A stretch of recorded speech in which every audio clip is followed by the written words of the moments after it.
Hey everyone, welcome and thanks so much for joining today's webinar with W Promote and AB Tasty on mastering mobile optimization.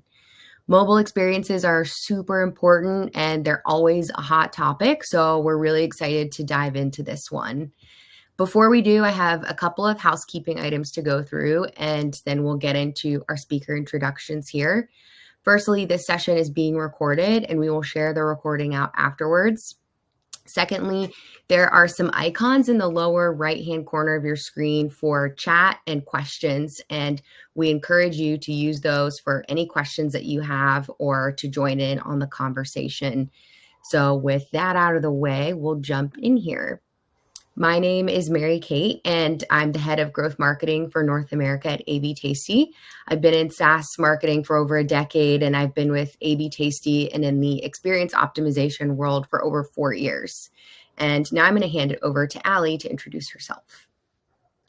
I'm Allie Kachenko. I am currently a UI UX strategist at W Promote.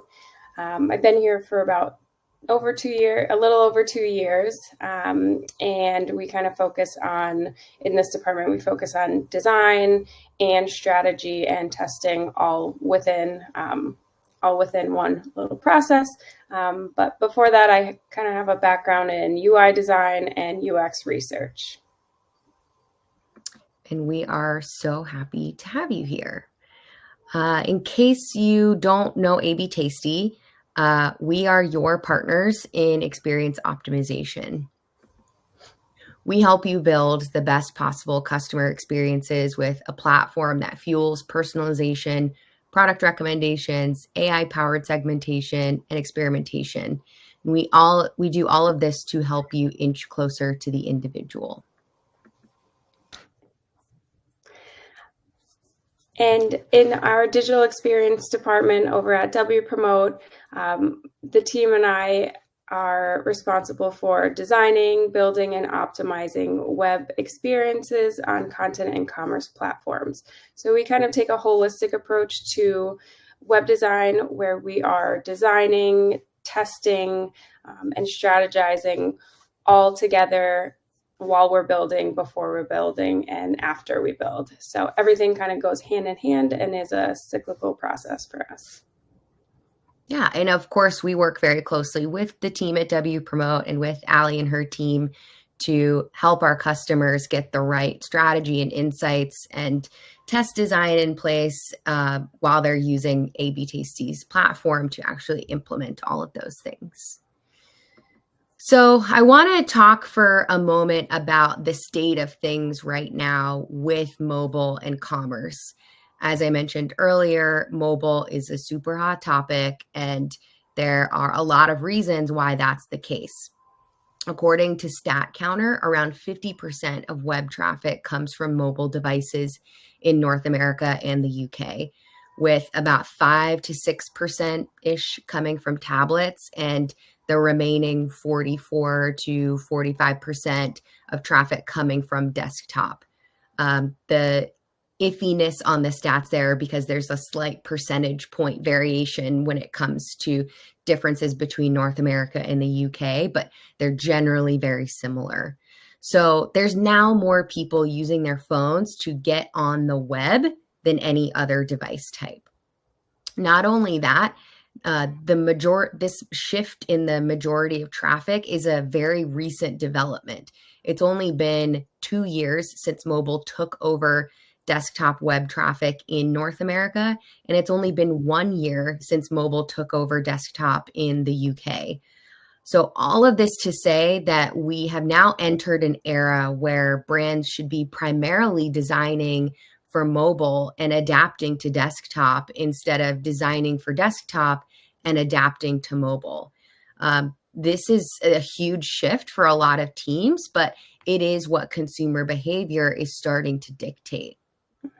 I'll just add in there too, we've been seeing this shift across many of our clients recently as well.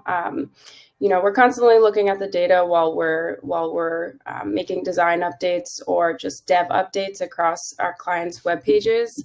And most recently, we work with a lot of different industries, from the mortgage industry to the medical fields and to e-commerce. So we're kind of always assessing per client, like where's the traffic coming from and what's your audience. And it's always kind of varied. Like there are some that have been very heavily desktop focused over the years. And we're even seeing those now, like specifically the mortgage industry, we're seeing those lean towards mobile now too. So we're getting a lot of requests from clients saying, I think we need to start focusing mobile first and figuring out what that experience is. And pretty much 10 out of 10 times, it's a completely different approach and experience when we're taking a look at mobile first. So we're having to go in and redesign and rework everything that kind of is in place right now. Yeah, and I didn't pull stats on this, but I have to wonder if a lot of it is generational.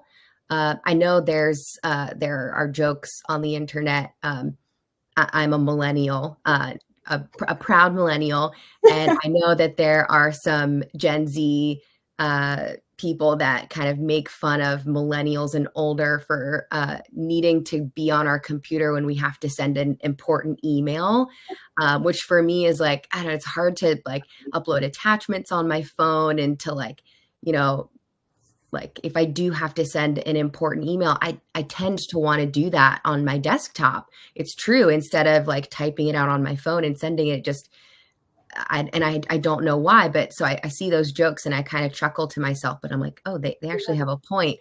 And so I have to think that as time goes on, mobile is only going to be more and more important as these younger generations have more experience and more comfortability, if that's a word, doing more and more things on their phones. So, you know, that's a factor that will come into play, I'm sure. Yes, I feel like we could do a whole another webinar on like how to design for Gen Z, because they're such an interesting group of people. But I wanted to just say two things about that. I think the point you make, I'm a millennial also, and since I'm a UX designer, one of the things we're always thinking about is that type of behavior, solving for those behavior issues. So we're always saying like, okay, a large portion of our target audience is in that millennial age group. And we know they don't like to do X, Y, or Z on a mobile device because of just what we're used to. So we're constantly thinking, okay, how do we make it easier for them? Do we solve for it on mobile? And then what does that look like? But the other thing I was going to mention too is that if we look deeper into the data, we're seeing certain behaviors specific to mobile versus desktop. So 9 times out of 10, people they're always browsing first from the mobile device.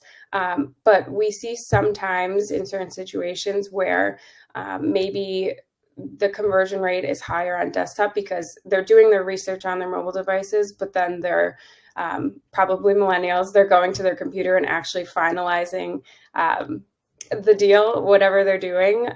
So we're constantly looking at the data to figure out, okay, what do we have to do on each of those devices, and like what's to be prioritized based on those user actions. So I think that's just super interesting that we can tell the difference too. Yeah, and not to get too off topic here, but then you also have to consider how can you make the transition from mobile to desktop very seamless and allow customers to pick up where they left off. So all great points.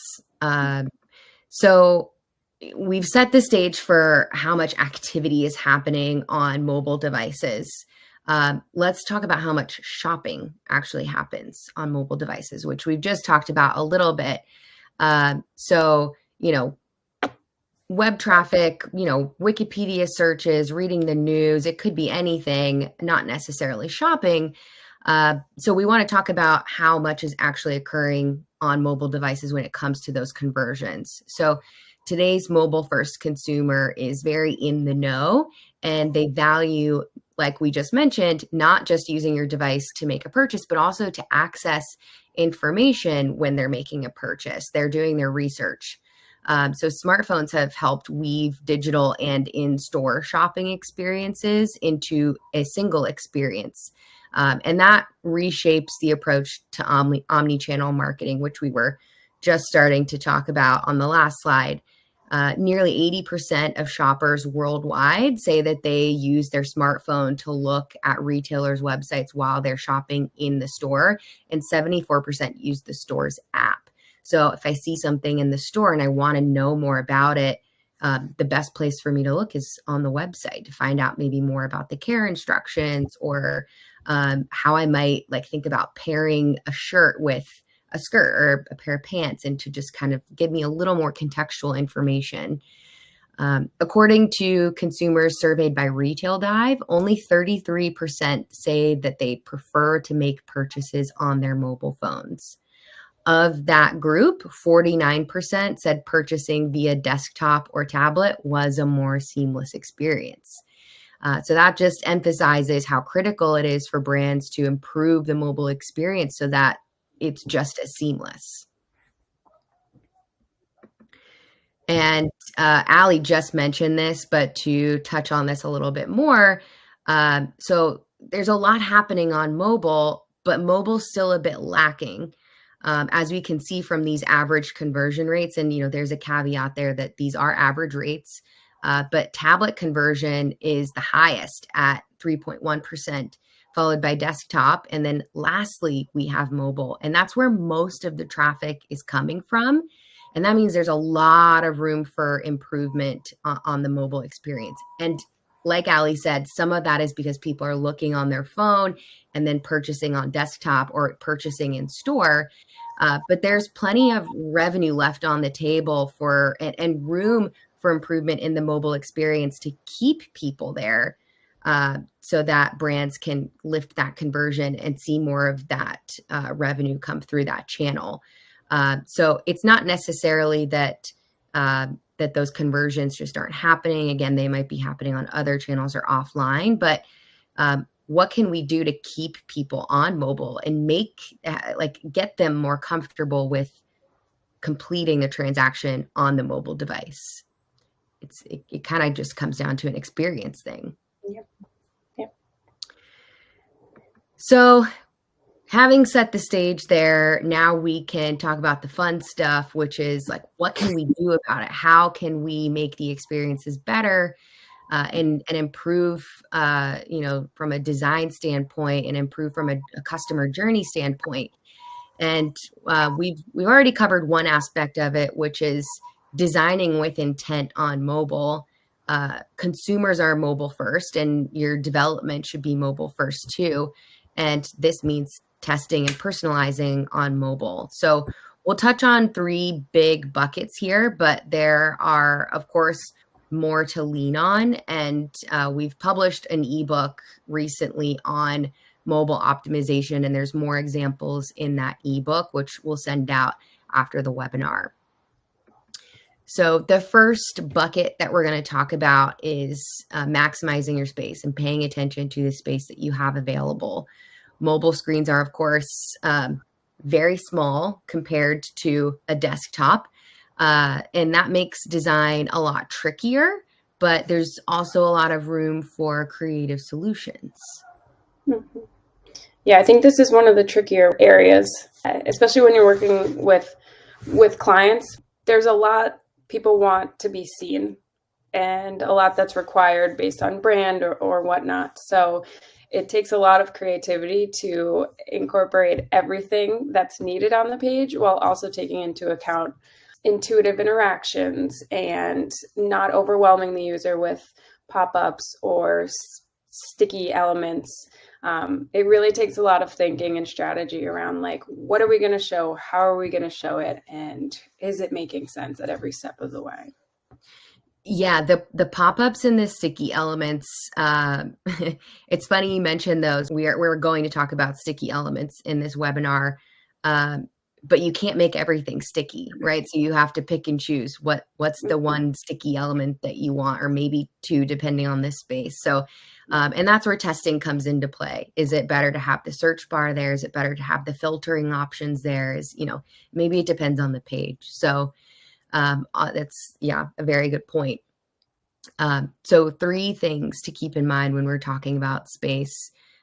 Firstly, keep your productive elements above the fold. So now, when we talk about on your phone, it's the portion of the site or the page that shows on the screen without having to scroll. So it's what's automatically visible when you pull up a page. It's very important real estate on search landing pages, on home pages, search results, many other types of pages. Secondly, on desktops, you have a whole screen that can help you break down the navigation to help customers find a very specific category on your site. On mobile, you might have to simplify that structure because of the space limitations.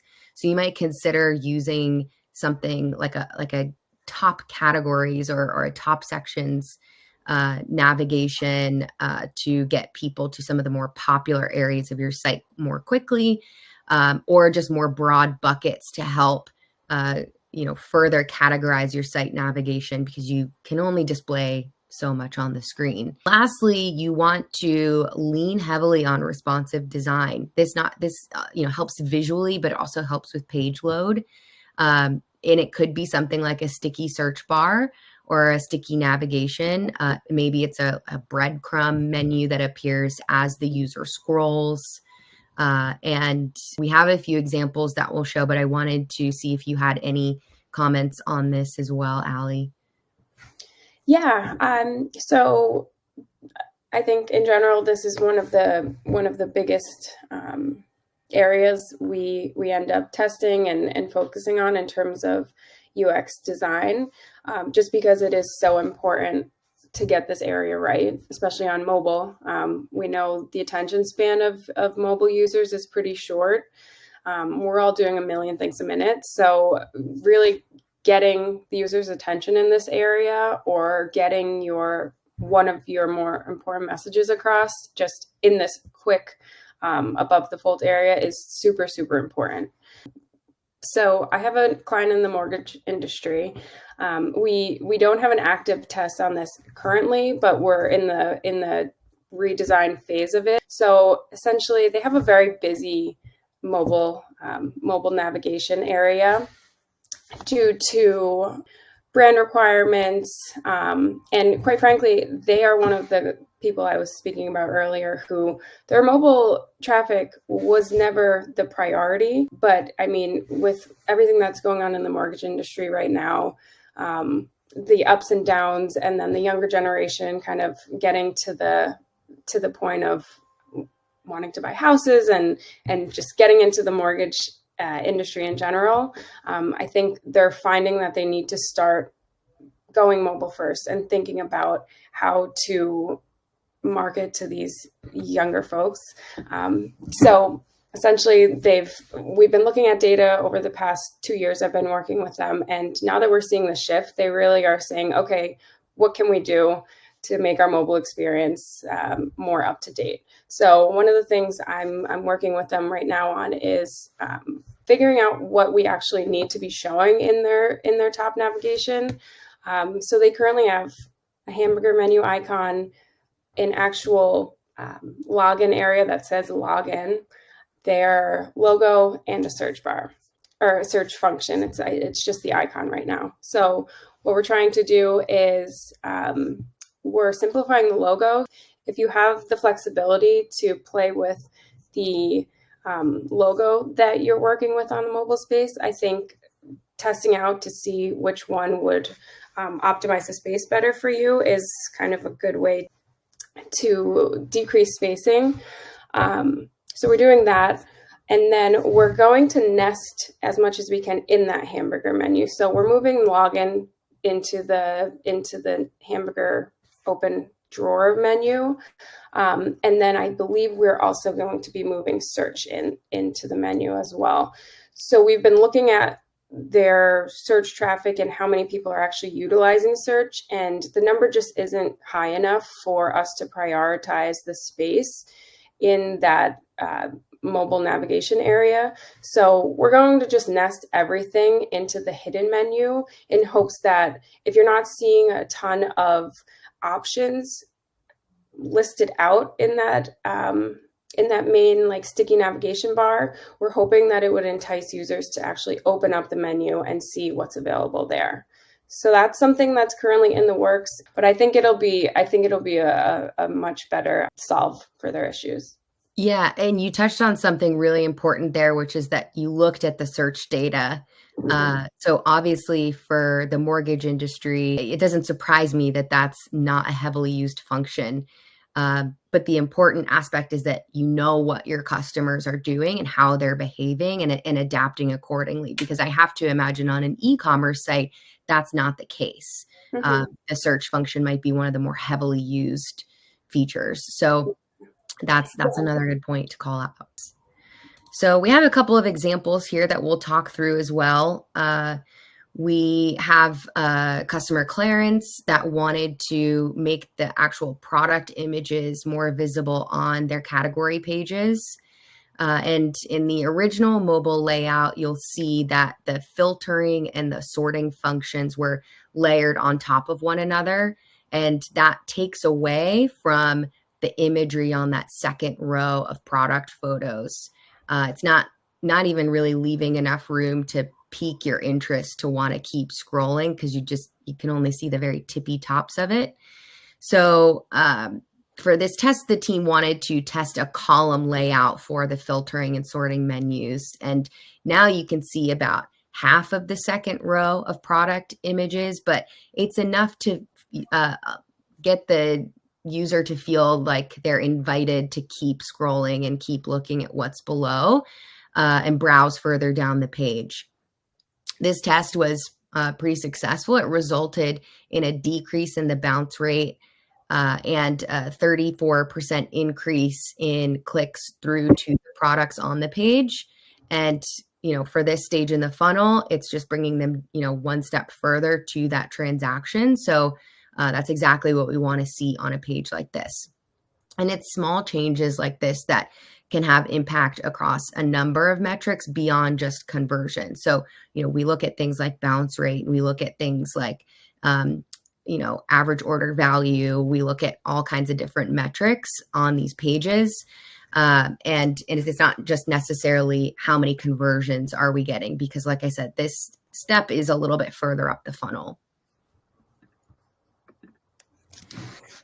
So here's another example we have from a pet retailer called Pets at Home, and they've shifted some of their better performing elements higher onto the page to increase engagement. So again, where I mentioned making sure your more productive elements are above the fold. So on the original version of the mobile site, they have recently viewed carousel, and it was the page's strongest performing carousel, but it was located further down the page. So the team hypothesized that if they moved it up, it would not only it would increase its exposure, but also drive more traffic further down the funnel again. So in it, not only would get people further down the funnel, but from the customer's perspective, they're able to pick up their journey where they left off more seamlessly. So if they were already looking at something and then they left and came back, this allowed them to jump right back in easier than scrolling down the page to find something that they might not even know was there. So this test was also a success with an increase of 143% in clicks on the carousel. So, this one is, fairly straightforward. A customer was already looking at something, they were already interested in it. You're just reminding them again. And so, it's just a lesson in knowing that that's an area that your customers like and just making it more accessible to them. And I'm going to hand it over to Allie to talk about this example. Yeah, so this is a good example of a situation where I think desktop was the priority, and then when moved to mobile, the shift just wasn't there to begin with. So as you can see in the original example here, Pangaya, they had a calculator that's kind of like the main purpose of this page that we're looking at here, and the CTA send money now to initiate the actual event, it was occurring below the fold. So obviously that's a big issue, and we wanted to see what the numbers looked like if we were to move that whole section up. So as you can see on the right hand side, now when you get to the page, you can see the priority is on the calculator with that CTA fully visible. So here we saw a 35% increase in conversion and lift for paid social and organic sources. So this was kind of a very simple, straightforward update we made that we saw increased conversion rate across the board. We love to see it. So this second section that we want to talk about is the thumb zone. And what is the thumb zone, you may be asking, and it's probably exactly what you think it is. It's the area on the phone that a thumb can most easily reach. There's a zone for right hands, left hands, and the super primo real estate where both thumbs can reach, which is that egg shape in the middle. Now, a majority of people are right-handed, so we often consider the right-hand thumb zone, but sometimes you're holding stuff in your right hand and you've got your phone in your left, and it's best practice, I would say, to design for either hand, that egg shape in the middle. And that's the best zone when we think about reachability on the phone. Now, it also, I'm sure, depends on the phone size that you have. I have one of the big iPhones, and it's really hard for me to reach. And, that was a mistake I'll never make again. But you always want to consider the placement of things, of elements on your mobile site and how somebody can get to them physically. So when we think about the thumb zone, there's a few features that we'll call out as examples here to bring this to life. So firstly, we have navigation. Again, we've talked a lot about navigation. It's very important. Some brands are playing around with the bottom navigation. I think even this makes me think of Safari. A couple years ago, there was an update on the mobile Safari browser where they actually dropped the URL bar portion down to the lower part of the screen. And it bothered a lot of people at first because it's not what you're used to. On desktop, the URL has always been at the top of the screen. And so it was the same for mobile. But this drop, it's way easier to reach. You don't have to go up to the top every time you want to type in a new URL or a new search. So a lot of people wound up keeping it. You can change it back in the settings, but they're onto something. It's easier to get to. So that bottom navigation of some kind that appears, maybe it's in the header, and then as you scroll, it drops down to the bottom with some of that responsive design. Or it shifts to, a breadcrumb menu at the bottom of the screen, just some sort of way of helping the user navigate in a way where they don't have to go back up to the top. Secondly, we have sizing. Personally speaking, I am very bad at typing on a mobile keyboard. I don't know what it is, but the sizing of buttons, images, form fields, menu links, you name it, they all matter. But in order to maximize space, you can't just make everything smaller, and you can't have everything be really big. So you have to prioritize which elements are bigger, more attention grabbing, but also easier to tap. So you have to consider that tappability, so to speak, and ensure that users can reach and tap without missing. Reachability is, of course, the number one thing to keep in mind here, but it's also important to consider what doesn't need to be reached. So, Allie mentioned that example of the logo.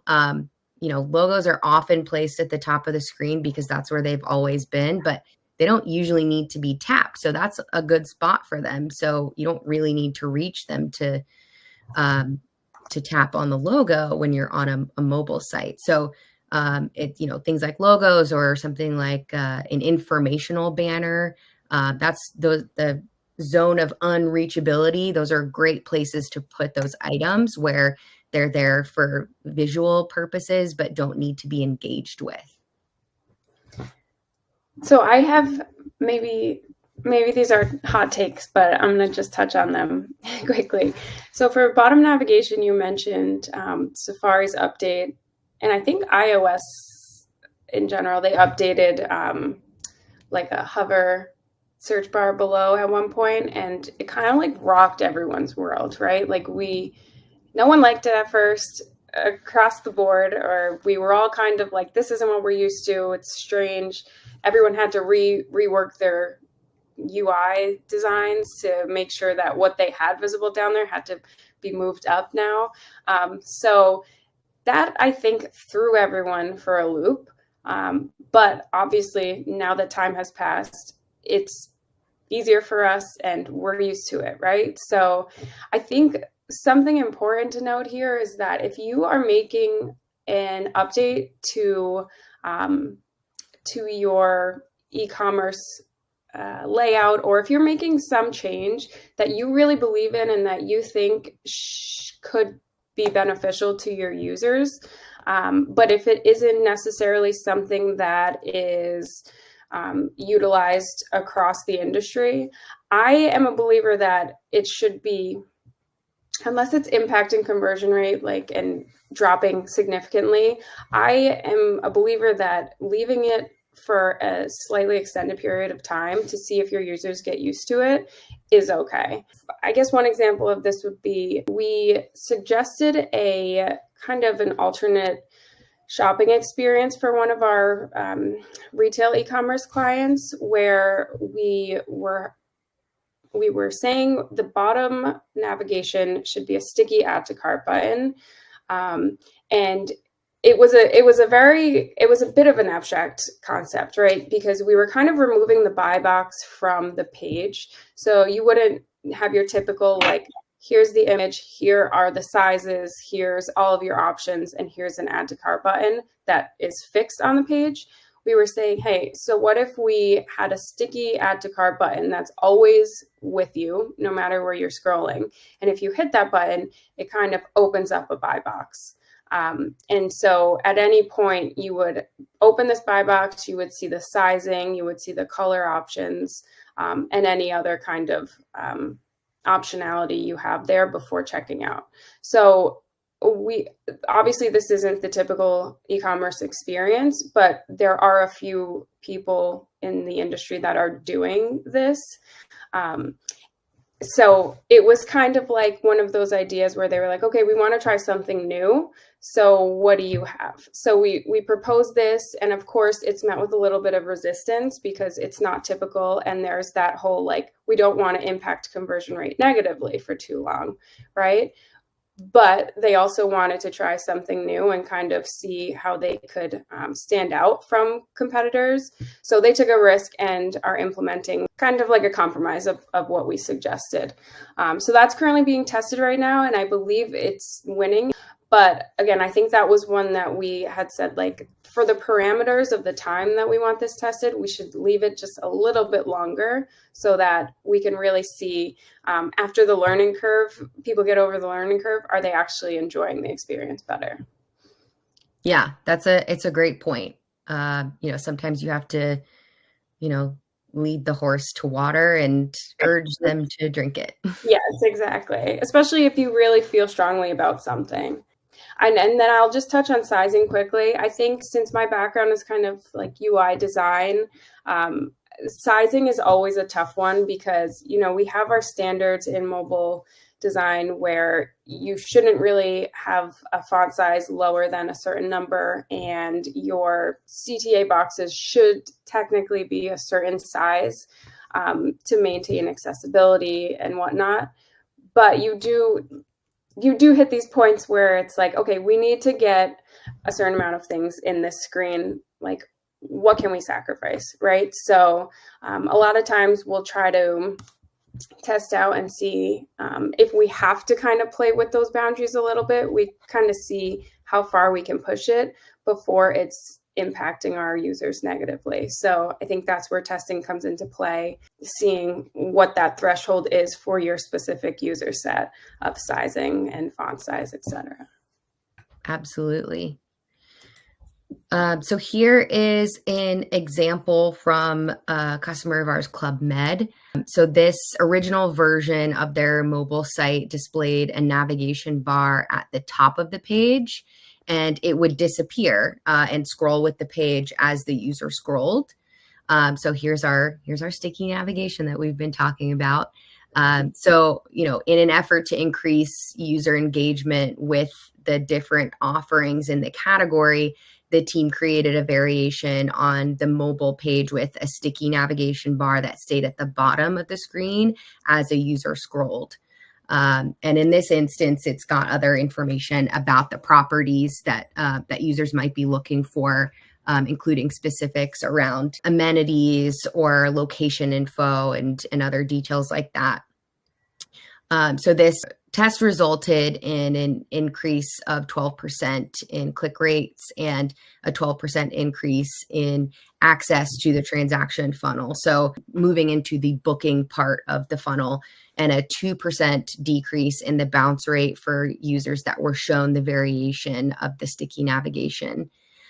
So these sticky menus are a great way to make information physically more accessible, and having more access to information usually helps customers feel more comfortable making a purchase decision, or at the very least moving to the next stage in the funnel. So the last big topic we want to talk about is improving processes. And when we talk about mobile processes, we mean processes like checkout, search and product discovery, page load and speed. These processes are all very complex, and they have a lot of facets to optimize, but all have a very big impact on getting through to that final conversion. So form fills are a great place to start when you're thinking about streamlining processes on mobile. It could be a checkout process, a checkout form. It could be a form such as this, which is for getting an insurance quote. I think we all know the frustration of being in the middle of a form and needing to go back, worrying that you'll lose your progress, or going to submit and you have an error in the field and it's cleared out everything that you filled in, and then you just give up altogether. It's incredibly frustrating, and all the forms act differently, so you never really know what's going to happen. So in this example from Direct Asia, users had to fill out a form to generate an insurance quote. And the team noticed that the process of filling out the form was not going as smoothly for users as they would have expected. So they've built a test with a variation that added a bolded check mark after the user filled out each field, kind of validating as the user progressed through the form. It provided a sense of progress and relieved any sense of uncertainty that the user would have to go back and correct any errors. So in this test, there was a nearly 2% increase in quote generations and a 7.78% increase in transaction rate. All of this just by reassuring users as they moved through the form, getting people to that next stage in the transaction process. Search and discovery, product search, product discovery. We've talked a lot about search and sticky search boxes and getting people to what they're looking for through navigation and through search. It can be very difficult on mobile with very limited space. Even just considering search results pages, those take up a lot of space. So how can you get a person to a specific product quicker? It's a very critical process with menu size and condensed site navigation, and users will often leverage that search function, especially when we consider e-commerce sites. So in this experiment with Calvin Klein, the team wanted to call out the search bar more explicitly and pin it to the top of the screen as users scrolled. You'll notice that this is the opposite approach to the Clarins example earlier. In this instance, it's taking up a little bit more space above the fold. But I think this is where it's important to note that every brand's audience is different, and it's important to understand their behavior and adapt accordingly. So in this instance, they knew that the search was important to their customers and they wanted to make it more visible and more accessible. So in this instance, pinning the search function heavily increased its usage over 257%, and sorry, 267%, and a 19% increase in access to search result pages. Again, moving the user further down the funnel. I think this is an interesting point. I actually have a test going on right now with a client doing the exact same thing. Their main KPI is getting people into their search finder. So we're simplifying the navigation and pulling out the search bar because that's where we want everyone to go at any point in their journey. So I think when you're balancing what does the business want and also what does the user need to find to complete their journey without friction, sometimes it leads you here versus what we were talking about before.